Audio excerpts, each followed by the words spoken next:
اس کے بعد بھی ان کی ایمانی قوت دیکھیے کہ اگلے وقت پھر وہ نماز کے لیے کھڑے.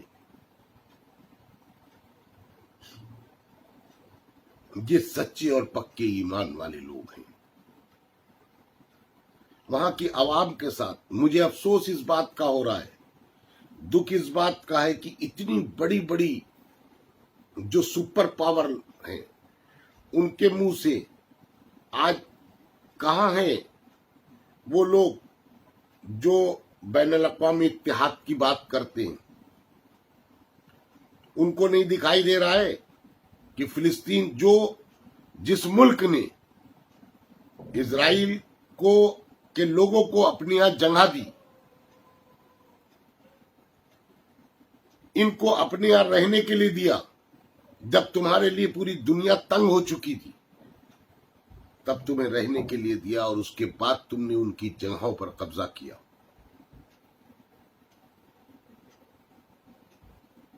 آج نوبت یہ کہ وہاں کے لوگوں کو تم مار رہے ہو. کم سے کم ہونا یہ چاہیے کہ جہاں کہیں بھی پوری دنیا میں کہیں بھی اگر انسانوں کا خون بہے اور اس طرح بہے تو یہ بڑی بڑی طاقتوں کو اس پر تو بولنا ہی چاہیے, اس بات پر تو بولنا چاہیے. مسلمان تو مرنا مٹنا سب کچھ اپنی مسجد کے لیے کر دے گا. وہ ہمارا قبلہ اول ہے. ہم وہاں جا کے نہیں کر سکتے, ہم یہاں سے تو دعا کر ہی سکتے ہیں اور ان کو بددعا دے سکتے ہیں. جو لوگ اس طرح کی پورے عالم میں کہیں پر بھی اس طرح مظلوموں کے ساتھ حرکت کرے, چھوٹے چھوٹے بچوں کا قتل کرے. آپ دیکھیے جو ایک میڈیا کی بلڈنگ تھی اس کو بھی کل گرا دیا. کہاں ہے عالمی برادری, کہاں ہے یہ میڈیا؟ آج اس کے اوپر حملہ ہوا تب بھی بولنے کے لیے نہیں ہے. یہ سب بکے ہوئے لوگ. آج آپ دیکھو, آپ کو سب دکھائی دے رہا ہے, کون سے اخبار, کون سے سوشل میڈیا, کہاں پر آپ جن کے پیچھے دوڑتے ہو ان کی آوازیں کہاں ہیں؟ وہ سب کہاں چلے گئے؟ ان کو کس بات کا خوف ہے؟ کیوں وہ ڈرے اور سہمے ہیں کہ زبان سے بھی نہیں بول پا رہے ہیں؟ کم سے کم غلط چیز کی زبان سے تو مخالفت کرو. مگر نہیں, ان کو صرف اور صرف اپنی دکانیں چلانا ہے. ان دکانداروں کو اس سے کوئی فائد نہیں ہے, کوئی مطلب نہیں ہے کہ دنیا میں کیا ہو رہا ہے, کہاں کیا ہو رہا ہے. ان کی صرف اپنی دکانیں چلنا چاہیے.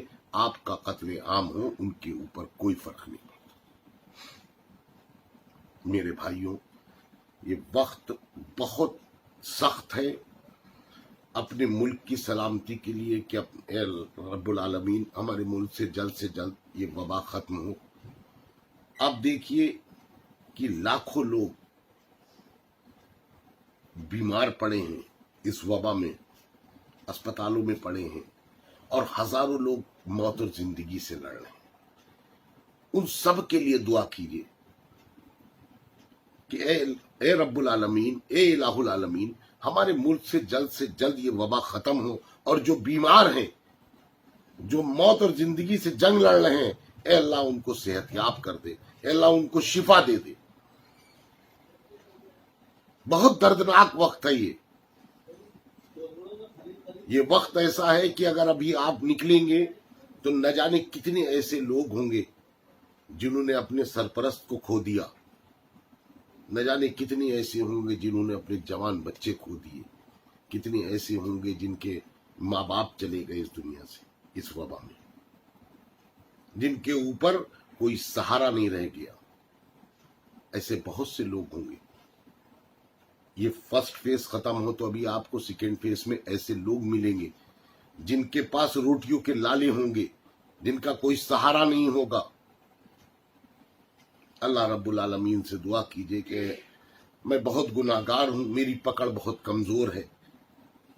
اے اللہ تو اپنی رحمت سے اس وبا کو ختم کر دے، اور خاص کر ہر نماز میں ہر وقت فلسطین پر جو ظلم ڈھائے جا رہے ہیں